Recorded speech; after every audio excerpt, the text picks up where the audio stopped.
आज Doubtnut app download करें। Doubtnut पर अपने सभी गणित, रसायन विज्ञान, भौतिक विज्ञान और जीव विज्ञान के डाउट्स का करो सफाया। बस प्रश्न की फोटो खींचो, एक ही प्रश्न को क्रॉप करो और तुरंत वीडियो सोल्यूशन पाओ। अभी डाउनलोड करें। हेलो फ्रेंड्स, इस वीडियो में क्वेश्चन दिया है बोरॉन अणु की चुंबकीय प्रकृति निम्न की चुंबकीय प्रकृति के समान होगी। मतलब इन सब में से किसकी चुंबकीय प्रकृति के समान होगी? बोरॉन की चुंबकीय प्रकृति। तो बोरॉन क्या होता है? बोरॉन अणु बोला है, लेकिन जो बोरॉन एटम है उसका इलेक्ट्रॉनिक विन्यास क्या होता है? 1s2 2s2 और 2p1 2p1 ये इसका विन्यास होता है ना। तो ये दोनों तो हम लिखेंगे नहीं, क्योंकि ये दोनों तो कैंसिल आउट हो जाएंगे। हम लिखेंगे बोरॉन अणु के अंदर सिर्फ इसके लिए जो है ना, जो पी के लिए, जो पी ऑर्बिटल के थ्रू बनेंगे ना ऑर्बिटल, मॉलिक्यूलर ऑर्बिटल, उसको तो वो क्या होगा?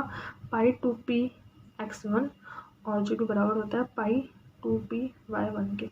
अगर हम लिख के भी देखें इसको ढंग से, यहाँ एक इलेक्ट्रॉन है, यहाँ एक इलेक्ट्रॉन है ना। तो ये कैसे आएगा?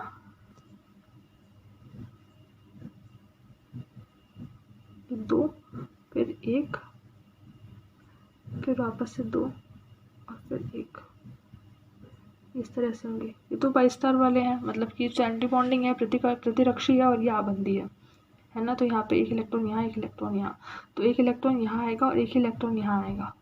ठीक है, तो इसके अंदर क्या है? दो अयुग्मित इलेक्ट्रॉन है, दो अयुग्मित इलेक्ट्रॉन है। तो ये कौन हो गया? अणुचुंबकीय हो गया। ये अयुग्मित इलेक्ट्रॉन उनकी वजह से अणुचुंबकीय हो गया। अब ए ऑप्शन में हमें दिया है नाइट्रोजन। अब एन एटम का इलेक्ट्रॉनिक विन्यास क्या होता है? 1s2 2s2 2p3 है ना। तो इसके अंदर भी हम सिर्फ p ऑर्बिटल को ही देखेंगे। जो n2 है उसका क्या होगा इलेक्ट्रॉनिक विन्यास?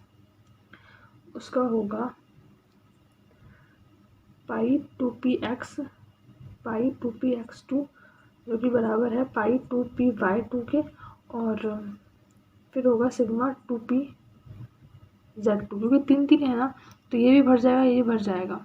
ठीक है, यहाँ पे दो इलेक्ट्रॉन, यहाँ दो इलेक्ट्रॉन, यहाँ भी दो इलेक्ट्रॉन्स, तो ये इसका होगा। यहाँ पे एक भी अयुग्मित इलेक्ट्रॉन नहीं है, तो ये क्या है? ये तो अणुचुंबकीय है, लेकिन ये प्रतिचुंबकीय है। प्रतिचुंबकीय है तो मतलब नाइट्रोजन जो अणु होगा N2 उसके समान नहीं है B2। सेकंड क्या है? सेकंड है कार्बन। B है कार्बन। कार्बन क्या क्या होता है? 1s2 2s2 और 2p2। तो C2 का क्या होगा? C2 का होगा पाई 2px पे 2, पाई 2py पे भी 2, लेकिन इसके ऊपर कितने होंगे? यहाँ पे दो है, तो दो यहाँ आ जाएंगे, दो यहाँ आ जाएंगे, इतने ही भर जाएंगे इसके अंदर। इसमें जो z ऑर्बिटल है उसके अंदर कुछ नहीं भरा जाएगा, तो ये भी क्या होगा? प्रतिचुंबकीय है, प्रतिचुंबकीय है। सी क्या है? धनावेशित N2। तो धनावेशित N2 का मतलब क्या है? एक कम इलेक्ट्रॉन। जितना भी ये है ना उससे एक कम कर देते हैं, क्या हो जाएगा? ये पाई 2px पे 2 जो कि बराबर होगा एनर्जी के अंदर, बराबर होगा एनर्जी के अंदर पाई 2py2 में, और एक होगा सिग्मा 2pz बन के। ये होगा अणुचुंबकीय, क्योंकि एक अयुग्मित इलेक्ट्रॉन है। ठीक है, ये अणुचुंबकीय होगा। जो डी है वो क्या है? Oxide ion.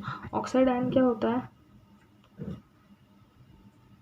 O2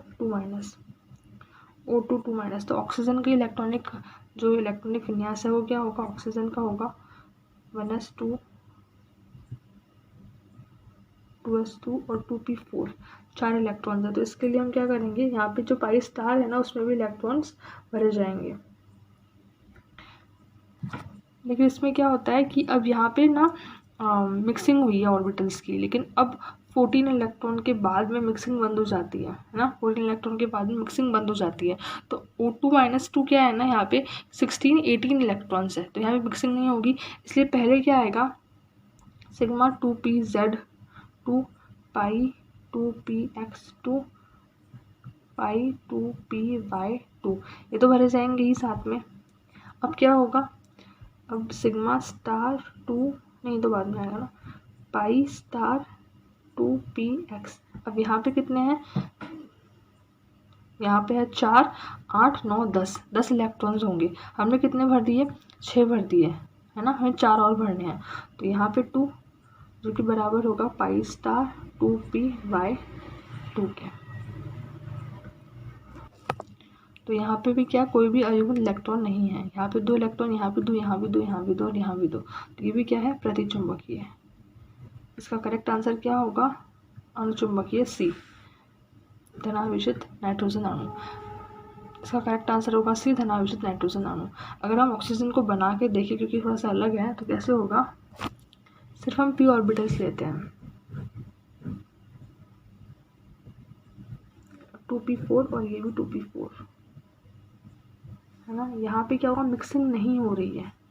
तो पहले एक ऑर्बिटल, फिर ये 2 ऑर्बिटल्स, ठीक है। अब वापस से क्या होगा? 2 ऑर्बिटल्स। जितनी एनर्जी बढ़ती है किसी ऑर्बिटल की, उतनी उसकी एनर्जी कम हो जाती है।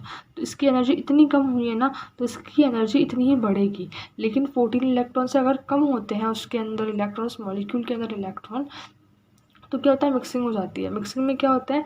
ये दोनों आपस में इंटरचेंज हो जाते हैं, ये दोनों आपस में बदल जाते हैं। हमें सिर्फ ये याद रखना है कि आइडियली तो ये होता है, लेकिन 14 इलेक्ट्रॉन से कम अगर इलेक्ट्रॉन है उसके अंदर, तो फिर ये दोनों मिक्स हो जाएंगे, अपनी जगह को चेंज कर लेंगे। तो यहाँ पे कितने इलेक्ट्रॉन भरने हैं हमें? इन्होंने बोला है कि ऑक्साइड आयन मतलब O2-, ये तो O2 है, नहीं ऑक्सीजन है, और ये भी ऑक्सीजन है। माइनस करने के लिए यहाँ भी एक इलेक्ट्रॉन बढ़ाना पड़ेगा, यहाँ भी एक इलेक्ट्रॉन बढ़ाना पड़ेगा। तो ऐसे कर देते हैं। अब कितने हो गए? 5 और 5 10, 1 2 3 4 5 5 6 7 8 9 और 10, 9 और 10, ठीक है। यहाँ पे क्या, एक भी अनपेयर्ड इलेक्ट्रॉन नहीं है, सबका सब पेयर्ड है। मतलब क्या है? ये सभी के सभी अयुग्मित है, सभी के सभी युग्मित है। मतलब क्या हो गया? ये प्रतिचुंबकीय है, प्रतिचुंबकीय है। तो करेक्ट आंसर इसका होगा धनावेशित नाइट्रोजन एटम। Thank you. कक्षा 6वीं से 12वीं से लेकर नीट, IIT, JEE वो एडवांस के लेवल तक 1 करोड़ से ज्यादा छात्रों का भरोसा। आज ही डाउनलोड करें डाउटनेट ऐप या व्हाट्सएप करें अपने सारे डाउट्स 8400 400 400 पर।